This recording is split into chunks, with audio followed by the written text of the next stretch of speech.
Il ne comprenait pas vraiment comment il en était arrivé là, assis sur un vieux banc en bois au bord d'un terrain de sport désert, la jambe encore fragile sous son pantalon trop large et le moral encore plus fragile que son genou blessé, à se demander s'il retrouverait un jour ce qu'il avait perdu, la confiance, l'élan, cette sensation d'être vivant à travers son propre corps. On lui avait conseillé de venir rencontrer une coach sportive différente, quelqu'un qui ne se contentait pas d'entraîner les muscles, mais qui savait aussi parler au cœur et à la tête, et il avait accepté sans savoir pourquoi, peut-être parce que tout le reste avait échoué. Quand elle arriva, sa présence remplit l'espace comme une brise calme mais solide, une force tranquille qui ne disait rien mais qui rassurait déjà, et il remarqua immédiatement quelque chose d'étrange chez elle. Ce n'était ni son apparence athlétique ni son regard attentif qui fixa son attention, mais la façon dont elle s'arrêta devant lui, pas pour le juger, pas pour l'évaluer, mais simplement pour être là, vraiment là, comme si elle voyait au-delà de la blessure et au-delà de la fatigue.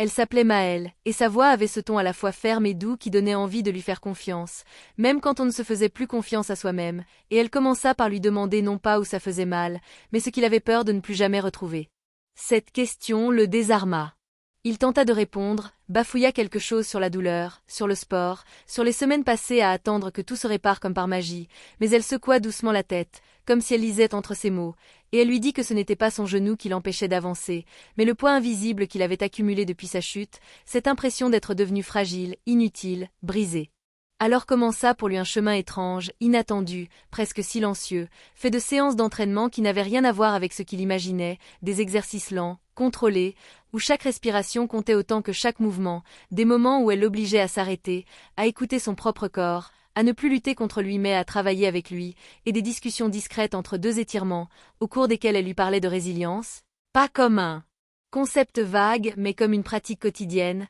quelque chose qu'on réapprenait petit à petit, comme un langage oublié. Peu à peu, il se surprit à attendre leur séance avec une sorte d'impatience douce, pas parce qu'il espérait un miracle, mais parce qu'il sentait en lui un changement minuscule mais réel, il recommençait à y croire. Maëlle ne faisait jamais de grands discours, elle ne promettait rien, elle ne disait pas que tout irait bien, mais elle était là, présente, rigoureuse, patiente, et dans son attitude, dans sa constance, il trouvait une forme de stabilité qu'il n'avait plus ressentie depuis longtemps.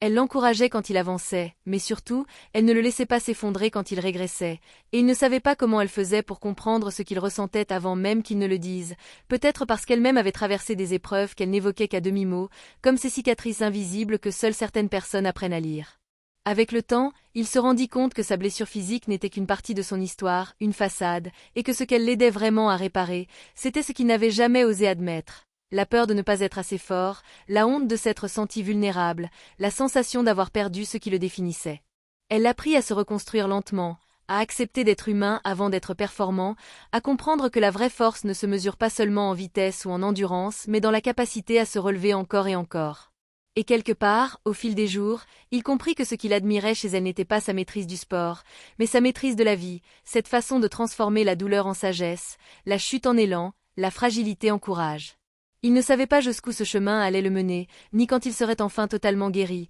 mais pour la première fois depuis longtemps, il avançait, un pas après l'autre, soutenu par la présence simple et solide d'une coach qui lui avait appris bien plus que ce qu'il était venu chercher, et il sentit naître en lui quelque chose qu'il croyait perdu, la certitude qu'il avait encore un avenir à bâtir, lentement, patiemment, à son rythme.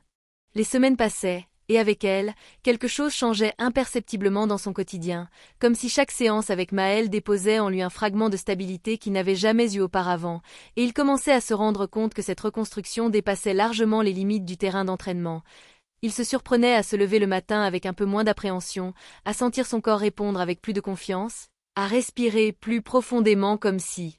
l'air lui appartenait à nouveau, et souvent, en marchant vers le gymnase où il se retrouvait, il repensait aux phrases qu'elle lui glissait parfois sans insister, ces petites vérités simples qu'il n'aurait pas su entendre avant. L'important n'est pas d'aller vite, mais d'aller juste. Ton corps n'est pas ton ennemi, chaque progrès est un dialogue, pas une victoire.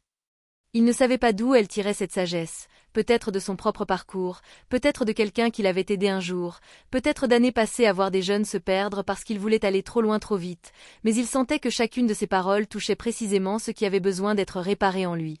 Maëlle n'était pas seulement entraîneuse, elle était une sorte de miroir honnête qui lui renvoyait une image de lui-même qu'il avait cessé de voir, une image qui n'était pas parfaite mais vivante, imparfaite mais capable de grandir. Elle lui expliqua un jour, alors qu'il marchait autour du terrain en fin de séance, que les blessures les plus dangereuses ne sont pas celles que les médecins soignent, mais celles qu'on tait, celles qu'on porte seul parce qu'on ne sait pas à qui les confier, et il sentit alors que pour la première fois, il pouvait se permettre d'être vulnérable sans honte. Il finit par lui parler de ce qu'il n'avait jamais dit à personne, de la pression qu'il portait depuis des années, du besoin d'être exemplaire, de la peur constante de décevoir, et surtout du moment où sa blessure l'avait brisé intérieurement plus encore que physiquement, quand il avait senti que tout ce qu'il avait construit pouvait s'effondrer en un instant. Maëlle l'écouta sans l'interrompre, sans juger, sans chercher à recoller les morceaux trop vite. Elle savait que certaines vérités demandent à être entendues avant de pouvoir être guéries.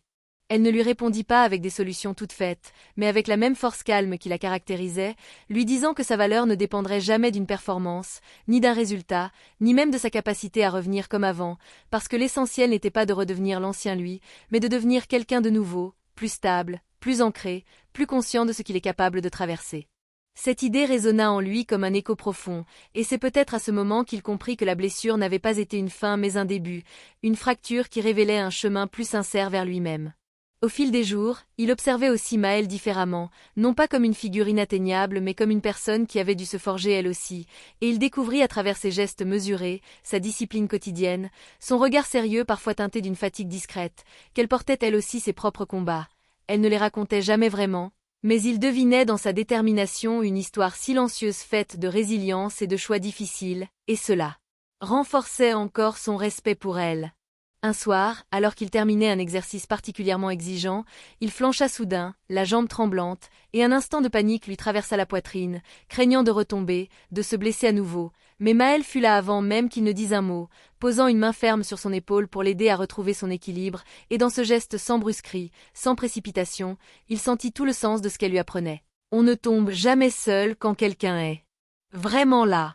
Il respira profondément, reprit contrôle de son corps, et quelque chose se dissipa en lui, une tension qu'il portait depuis trop longtemps, un nœud qui se dénoua lentement. Ce soir-là, en rentrant chez lui, il marcha plus droit que d'habitude, non pas parce qu'il n'avait plus mal, mais parce qu'il savait désormais que la douleur ne le définirait plus. Et pourtant, il y avait encore un long chemin à faire, encore des doutes, encore des jours difficiles, mais il ne les redoutait plus de la même manière, parce qu'il savait qu'il pouvait avancer, qu'il n'était plus seul avec sa peur, et que la présence attentive et solide de Maëlle lui servait de guide, non pas pour le mener vers une performance parfaite, mais pour l'aider à se retrouver lui-même, morceau par morceau, souffle après souffle, comme si chaque séance réécrivait un chapitre de sa vie qu'il croyait terminé. Il ne cherchait plus à impressionner qui que ce soit, il cherchait simplement à guérir, et dans ce processus, il découvrait que la force la plus puissante n'est jamais spectaculaire, elle est silencieuse, persévérante, patiente. Et cette force-là, il commençait enfin à la sentir naître en lui.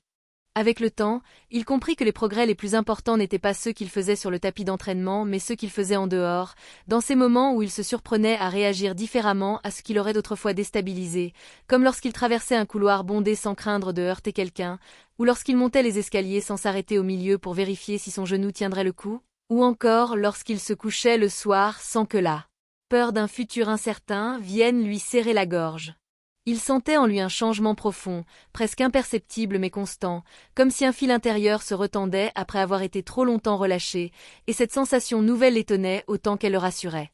Maëlle le voyait aussi, même quand il n'en parlait pas, car elle avait cette manière particulière de lire les progrès dans les détails, la manière dont il posait son pied, dont il respirait entre deux exercices, dont il levait les yeux au lieu de les baisser. Elle n'avait pas besoin de lui dire qu'elle remarquait tout cela. Sa présence suffisait, stable, structurante, comme une lumière qui reste allumée même quand on pense être dans le noir. Un jour pourtant, alors qu'il croyait avoir dépassé ses plus grandes peurs, un simple exercice de saut lui fit perdre tous ses repères. Au moment d'impulser, son corps se figea, un blocage brutal et instinctif, comme si une main invisible l'empêchait d'avancer, et son cœur accéléra soudain, ramenant en lui un souvenir qu'il avait enfoui, la chute, la douleur, le cri étouffé, l'impression que tout s'arrêtait.